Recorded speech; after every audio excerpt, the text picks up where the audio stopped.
तो मुबारी भोरी आ दूसरे पियवा गइलन रे चोरी।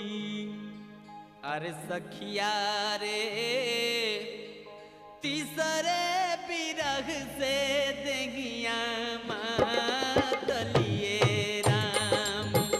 अरे सखिया रे तीसरे बिरह से देगिया मातलिए राम।